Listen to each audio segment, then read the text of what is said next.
Good morning students. 12वीं वाले बच्चे, सिद्धि हिंदी विद्यालय के इस ऑनलाइन क्लासेस में आपका हार्दिक स्वागत है। अब बच्चों यहाँ पे हमारा व्याकरण, अब व्याकरण की शुरुआत हमने कर दी है।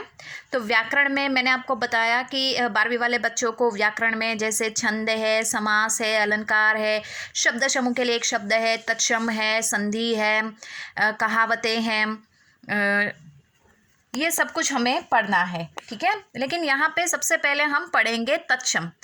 तत्सम शब्द जैसे आपको परीक्षा में पूछे जाएंगे, 2 शब्द आपको पूछे जाएंगे, उसका आपको तत्सम रूप लिखना है। शब्दों, निम्नलिखित शब्दों का तत्सम रूप लिखिए, इस तरह से आपको सूचना देगी। तो लेकिन यहाँ पे तत्सम किसे कहते हैं वो पहले हमें समझना पड़ेगा, वो समझेंगे तभी तो हम यहाँ पे तत्सम रूप किसे कहते हैं वो मैं समझाऊंगी आपको। लेकिन उससे पहले शब्दों को समझना ज़रूरी होता है। तो आगे के वीडियो में हमने शब्द किसे कहते हैं, वर्णों की सार्थक इकाई को शब्द कहते हैं। वर्ण जब आपस में मिलते हैं तो शब्द बनते हैं, शब्द जब आपस में मिलते हैं तो वाक्य बनते हैं। तो वाक्य हमने देखा कि यहाँ पे शब्दों का भी वर्गीकरण 4 हिस्सों में हुआ है। स्रोत के आधार पर, रचना बनावट के आधार पे, तीसरा जो है प्रयोग के आधार पे, और चौथा है वो अर्थ के आधार पर। शब्दों के 4 वर्गीकरण देखे, उसमें से हमने पहला स्रोत के आधार पर देखा। थोड़ा सा ये रिवीजन कर रहे हैं बच्चों कि स्रोत के आधार पे शब्द का वर्गीकरण अर्थात उत्पत्ति के आधार पर शब्द का वर्गीकरण। तो उदाहरण में बताया गया था कि जिस प्रकार से एक ही थाली में अलग अलग प्रकार के जो पकवान होते हैं सजा धजा कर रखते हैं तो वो थाली कितनी सुंदर लगती है, उसी प्रकार एक ही रचना में अगर तरह तरह के भाषाओं के शब्द का इस्तेमाल किया जाए तो वो रचना भी बहुत सुंदर लगेगी। हिंदी भाषा में उसी प्रकार से संस्कृत, फारसी, अंग्रेजी ऐसी बहुत सारी भाषाओं के शब्द आए हैं, उसको उत्पत्ति कहते हैं। अब उत्पत्ति के आधार पर शब्दों का चार प्रकार हैं। उत्पत्ति के आधार पर शब्दों के 4 प्रकार हैं, वो मैं यहाँ पे आपको बता रही हूँ। देखो, स्रोत उत्पत्ति के आधार पर शब्द के 4 प्रकार, एक है तत्सम, दूसरा है तद्भव, तीसरा है देशज, चौथा है विदेशी। ठीक है, ये तो बहुत विस्तार से है शब्द विचार तो, लेकिन यहाँ पे सिर्फ हमें तत्सम ही पढ़ना है। इसके लिए सिर्फ मैं आपको बता दूं कि सिर्फ यहाँ पे 5% ही हमें तो पढ़ना है 100% में से। समझ में आया? सिर्फ इसमें से 4 विभाग में से हमें तत्सम, लेकिन ये तत्सम पढ़ने के लिए हमें शब्दों को समझना ज़रूरी होता है। शब्द क्या है, उसकी परिभाषा क्या है, वो समझना ज़रूरी है, तो ये तत्सम शब्द समझ में आएंगे। अब यहाँ पे तत्सम, ये संस्कृत, तद्भव जो होते हैं वो हिंदी, संस्कृत में से हिंदी में आए हुए शब्द, देशज यानी अपने देश में जो शब्दों का इस्तेमाल होता है वह, और विदेशी यानी विदेश से आए हुए शब्द, अंग्रेजी या दूसरी भाषा के। समझ में आया? ये एकदम सरल बात बता रही हूँ आपको, क्योंकि ये सब हमें पढ़ना नहीं है, सिर्फ इसमें से तो एक ही प्रकार पढ़ना है तत्सम का।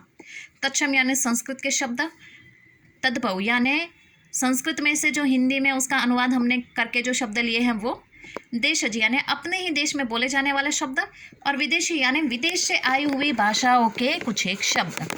अब समझ में आया? अब यहाँ पे हमें एक ही प्रकार पढ़ना है जैसे तत्सम। तो तत्सम किसे कहते हैं वो पहले देख लेते हैं।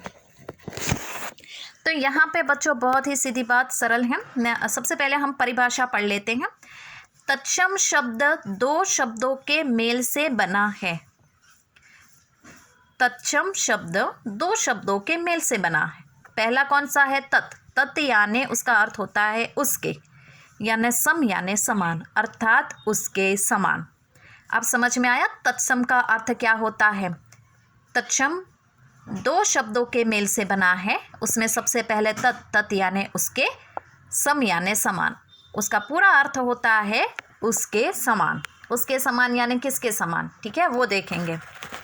जो शब्द संस्कृत भाषा में से, जो ध्यान से सुनिएगा बच्चों, ये महत्वपूर्ण बात है, जो शब्द संस्कृत भाषा में से जो के त्यों हिंदी में आ गए हैं वे तत्सम शब्द कहलाते हैं।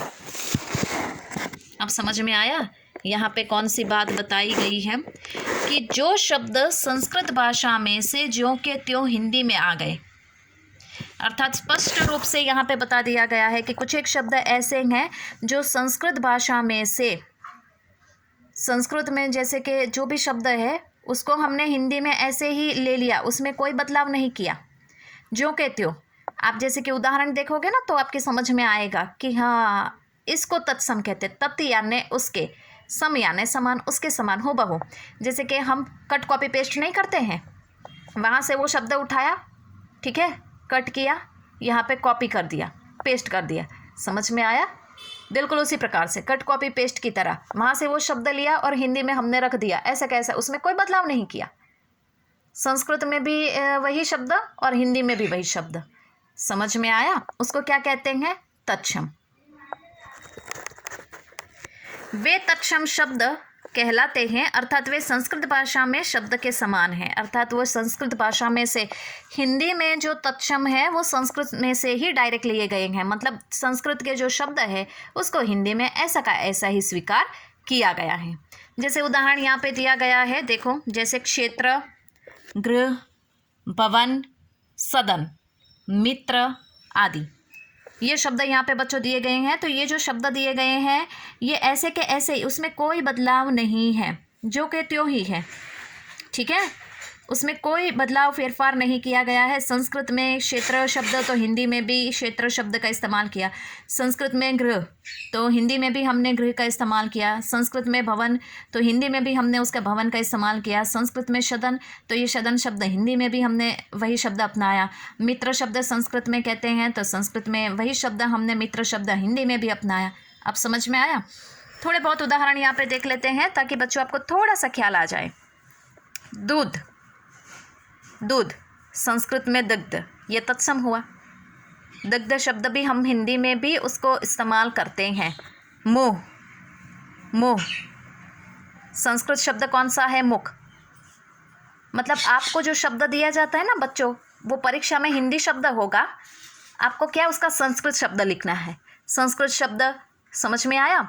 ये देखो, ये दूध हिंदी, संस्कृत में ये शब्द को क्या कहेंगे, दुग्ध।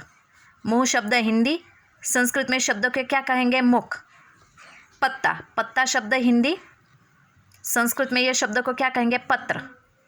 चांद, चांद शब्द हिंदी, संस्कृत में इस शब्द को क्या कहेंगे, चंद्र।